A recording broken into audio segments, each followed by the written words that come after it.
எல்லோருக்கும் வணக்கம். எல்லோரையும் வேர்ல்ட்ஸ் பெஸ்ட் தமிழ் சேனலுக்கு வரவேற்கிறோம். இந்த காணொளியில் நாம் பார்க்கவிருப்பது Tamil eligibility test for all TNPSC exams group 2, group 3, group 5A, group 6, group 7A, group 8. குறிப்பாக குரூப் 4 எக்ஸாமுக்கு தயாராகிட்டு இருக்கிறீங்க பாருங்கள். ஏன்னா குரூப் 4க்கு நோட்டிஃபிகேஷன் வந்துள்ளது. ஜூன் மாதம் exam. General Tamil test number 18க்கான காணொளி. இதுவரைக்கும் நம்ம வேர்ல்ட்ஸ் பெஸ்ட் தமிழ் சேனலை சப்ஸ்கிரைப் பண்ணாத புதிய நண்பர்களாக இருந்தீங்கன்னா சப்ஸ்கிரைப் பண்ணிவிட்டு காணொளிகளை பாருங்கள். முதல் கேள்வி, பொறுத்துக. இதுக்கு சரியான விடை ஆப்ஷன் பி. பேகன் பொதினிமலை, பாரி பரம்புமலை, காரி மலையமான் நாடு, ஆய் பொதியமலை. அடுத்து இரண்டாவது கேள்வி, பொருந்தாத இணையை தேர்க. காரி பொதியமலை. ஏன்னா காரி என்ன மலை? மலையமான் நாடு. அதனால் இது பொருந்தாத ஒன்று. அதிகன் கதடூர், நல்லி நலிமலை, ஓரி கொல்லிமலை. அடுத்து பொறுத்துக. இதுக்கு சரியான விடை ஆப்ஷன் ஏ. கலிங்கம், கலிங்கம்னா ஆடை. சுரும்பு, சுரும்புனா வண்டு. நாகம் சுரபொன்னை, நுகம் பாரம். அடுத்து பொறுத்துக. இதுக்கு சரியான விடை ஆப்ஷன் ஏ. போது, போதுனா மலர். உரல், உரல்னா செறிவு. கோடியர், கோடியர்னா கூத்தர். சாவம், சாவம்னா வில். அடுத்த ஐந்தாவது கேள்வி, பொறுத்துக. இதுக்கு சரியான விடை ஆப்ஷன் ஏ. ஆலமர் செல்வன்னா சிவபெருமான். நாகு, நாகுனா இளமை. மலைதல், மலைதல்னா போரிடல். கவான் மலைப்பக்கம், கவான்னா மலைப்பக்கம். அடுத்து பொறுத்துக. ஆறாவது கேள்வி, இதுக்கு சரியான விடை ஆப்ஷன் ஏ. இதெல்லாம் ரொம்ப ரொம்ப ஞாபகம் வச்சுங்க, வெரி வெரி இம்பார்ட்டன்ட். மயிலுக்கு போர்வை பேகன், முல்லைக்கு தேர் பாரி, ஔவைக்கு நெல்லிக்கனி அதிகன், கூத்தர்க்கு மலைநாடு ஓரி, சிவனுக்கு நீலமணி ஆய். மறுபடியும் படிக்கிறேன் கேட்டுங்க. மயிலுக்கு போர்வை பேகன், முல்லைக்கு தேர் பாரி, ஔவைக்கு நெல்லிக்கனி அதிகன், கூத்தர்க்கு மலைநாடு ஓரி, சிவனுக்கு நீலமணி ஆய். அடுத்து ஆவியர் குலத்தில் தோன்றியவன், ஆவியர் குலத்தில் தோன்றியவன் பேகன், பேகன். அடுத்து எட்டாவது கேள்வி, பொறுத்துக. இதுக்கு சரியான விடை ஆப்ஷன் ஏ. வீரக்கடலை உடையவன் காரி, வில் ஏந்தியவன் ஆய், வேலினை உடையவன் அதிகன், போர் தொழிலில் வல்லமையுடையவன் நல்லி. மறுபடியும் படிக்கிறேன் கேட்டுங்க. வீரக்கடலை உடையவன் காரி, வில் ஏந்தியவன் ஆய், வேலினை உடையவன் அதிகன், போர் தொழிலில் வல்லமையுடையவன் நல்லி. அடுத்து ஒன்பதாவது கேள்வி, தனியொருவனாக இருந்து ஈகையின் பாரத்தை தாங்கிச் செல்பவன். தனி ஒருவனாக இருந்து ஈகையின் பாரத்தை தாங்கிச் செல்பவன் நல்லிய கோடன், நல்லிய கோடன். அடுத்து பத்தாவது கேள்வி, பொறுத்துக. இதுக்கு சரியான விடை ஆப்ஷன் ஏ.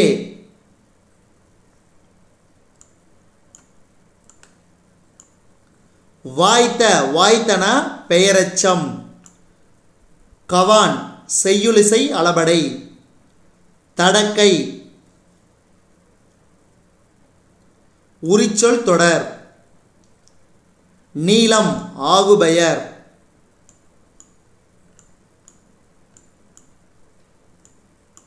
அடுத்து 11வது கேள்வி, ஆப்ஷன் ஏ. இதுவும் இலக்கண குறிப்பு தான். நெடுவேல் பண்புத்தொகை, கடல் தானை உவமைத்தொகை, விரிகடல் வினைத்தொகை, மலைதல் தொழிற்பெயர். 12வது கேள்வி, சிறு பாணன் பயணம் தொடங்கிய இடம் எது? முடித்த இடம் எது? பயணம் தொடங்கிய இடம் நல்லூர், முடித்த இடம் திண்டிவனம்.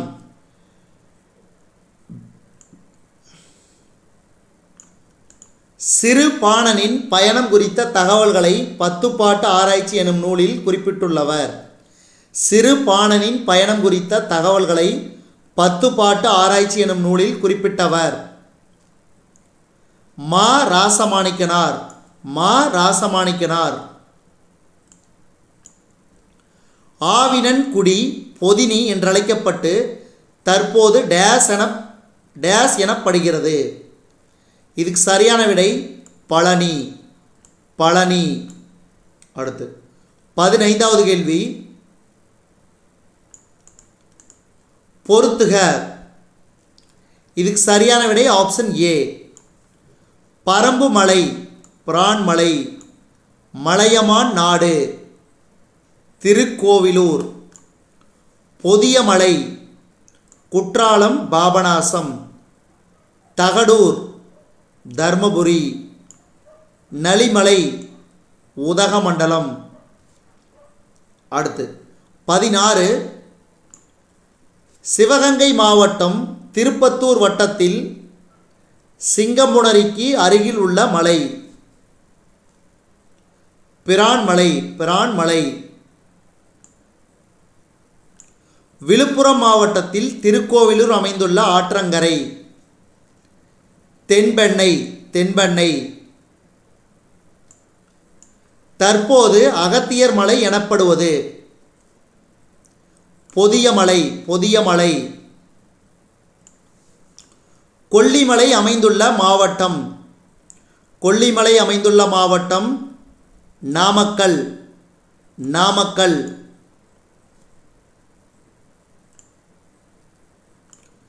திண்டிவனத்தை சார்ந்தது டேஸ் நாடு என அழைக்கப்பட்ட நிலப்பகுதி ஓய்மா. அரிமடமும் சான்றோர்க்கு அணி என்று கூறும் பழமொழி 400 பாடலுக்கு சான்றாக அமைபவர்கள். அரிமடமும் சான்றோர்க்கு அணி என்று கூறும் பழமொழி 400 பாடலுக்கு சான்றாக அமைபவர்கள் பாரி பேகன். அடுத்து 22, வள்ளல் குமணனை பற்றி குறிப்பிடும் நூல். புறநானூறு.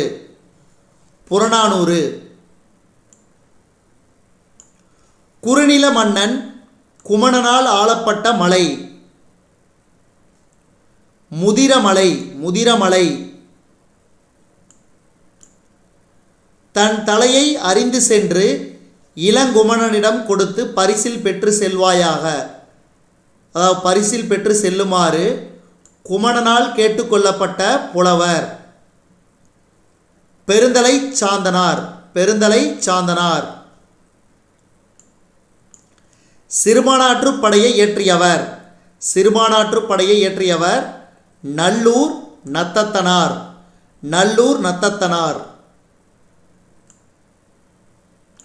சிறுபானாற்றுப்படை டேஸ் நூல்களுள் ஒன்று. 10 பாட்டு நூல்களுள் ஒன்று. சிறுபானாற்றுப்படையின் பாடலடிகள் 269. ஓய் மாநாட்டு மன்னனான நல்லிய கோடனை பாட்டுடை தலைவனாக கொண்ட நூல் சிறுபானாற்றுப்படை. ஓய் மாநாட்டு மன்னனான நல்லிய கோடனை பாட்டுடை தலைவனாக கொண்ட நூல் சிறுபானாற்றுப் படை. சாந்தா தத் டேஸ் சேர்ந்த பெண் படைப்பாளர். காஞ்சிபுரத்தைச் சேர்ந்த பெண் படைப்பாளர் சாந்தா தத். கோடைமலை எனும் சிறுகதை வெளியான இதழ் அமுத சுரபி. அமுத சுரபி. கோடைமலை எனும் சிறுகதைக்கு சிறந்த சிறுகதைக்கான விருதை அளித்த அமைப்பு இலக்கிய சிந்தனை. இலக்கிய சிந்தனை.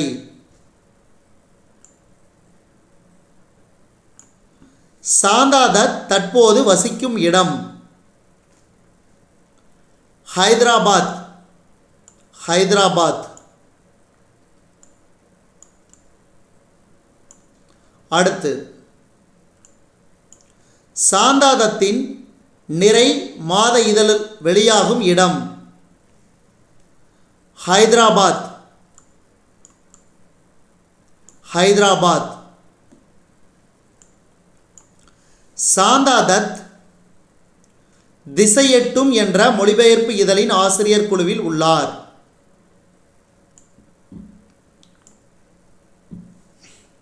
சாந்தா தத்தின் மொழிபெயர்ப்புகளை வெளியிட்டுள்ளது சாகித்ய அகாடமி. சாகித்ய அகாதமி. சாந்தா தத்தின் கதைகளில் வெளிப்படும் அடிப்படை பண்பு மனிதநேயம். மனிதநேயம்.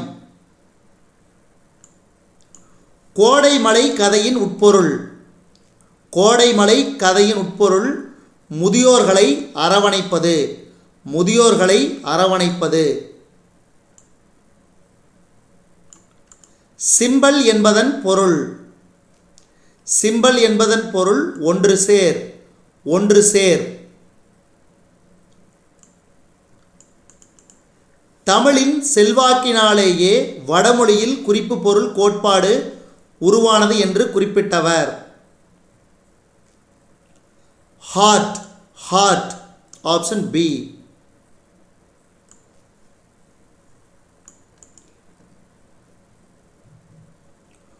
உருபுலி உரு ஏய்ப்ப பூத்த வேங்கையை என்ற கபிலரின் கலித்தொகை பாடலில் வெளிப்படும் குறியீடு. உருபுலி உரு ஏய்ப்ப பூத்த வேங்கையை என்ற கபிலரின் கலித்தொகை பாடலில் வெளிப்படும் குறியீடு. இரண்டுமே சரி. என்னது? அதாவது தலைவியுடனான திருமணத்தை தோழி வலியுறுத்தியதை விரும்பாத தலைவன் அக்கூற்றை மறுத்ததற்கு யானை வேங்கை மரத்தை குத்தியது குறியீடாகிறது. அவள் கூற்றை வேண்டாததாக கருதி தலைவன் வருந்துதலுக்கு தந்தத்தை எடுக்க இயலாது யானை தவிப்பது குறியீடாகிறது. இது இரண்டுமே சரி. அடுத்து 41.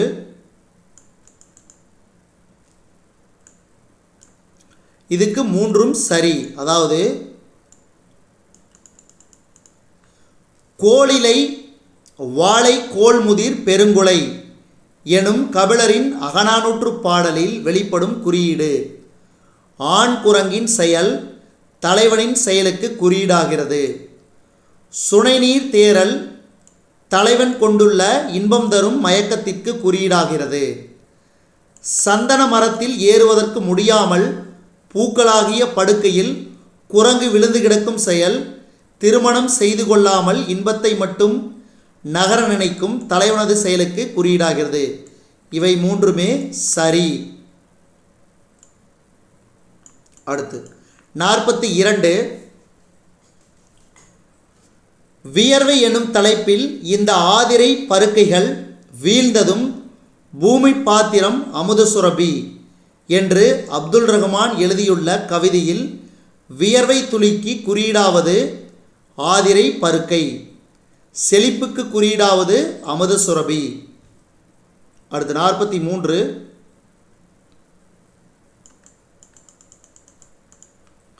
சங்க இலக்கிய பாடல்களில் வரும் உள்ளுரை உவமம் எனும் இக்காலத்தில் இலக்கிய உத்தியை டேஸ் எனலாம்.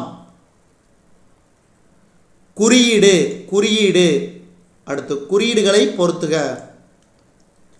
இதுக்கு சரியான விடை ஆப்ஷன் சி. பெண் விளக்கு, புறா சமாதானம், தராசு நீதி, சிங்கம் வீரம். அப்போ பெண்ணிற்கு குறியீடு விளக்கு, புறாவுக்கு குறியீடு சமாதானம், தராசுக்கு நீதி, சிங்கத்துக்கு வீரம். இதெல்லாம் ரொம்ப ரொம்ப முக்கியம். அடுத்து 45. 19ஆம் நூற்றாண்டில் குறியீட்டியம் ஓர் இலக்கிய கோட்பாடாக உருப்பெற்றது. சரி. காரணம் பொதலேர், ரெயின்போ, வெர்லேன், மல்லார்மே முதலானவர்கள் குறியீட்டியத்தை வளர்த்தவர்கள். இவை இரண்டுமே சரி. கூற்று சரி, காரணமும் சரி. சங்க இலக்கியத்தில் அகத்திணை மாந்தர்களின் உள்ளத்து உணர்வுகளை குறிப்பாக உணர்த்தும் குறியீடுகள். உள்ளுரை உவமை, உள்ளுரை உவமை.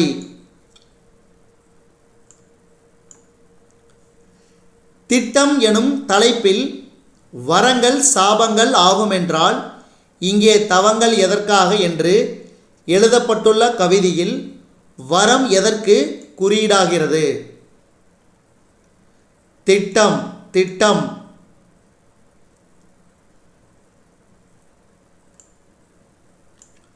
மறைத்து சொல்லவும் மிகுத்து சொல்லவும் அழுத்தி சொல்லவும் பயன்படும் இலக்கிய உத்தி. மறைத்து சொல்லவும் மிகுத்து சொல்லவும் அழுத்தி சொல்லவும் பயன்படும் இலக்கிய உத்தி. குறியீடு, குறியீடு. இதுவரைக்கும் நாம் இந்த காணொளி வாயிலாக பார்த்தது Tamil eligibility test for all TNPSC exams, general Tamil test number 18க்கான காணொளி. அதாவது டெஸ்ட் நம்பர் 1 டெஸ்ட் நம்பர் 18 வரைக்கும் உள்ளது பார்த்திங்கன்னா 12ஆம் வகுப்பு புதிய பாடத்திட்டம் பொதுத்தமிழிலிருந்து எடுக்கப்பட்ட வினாக்கள் விடையுடன் நம்ம இந்த காணொளி வாயிலாக பார்த்தோம்.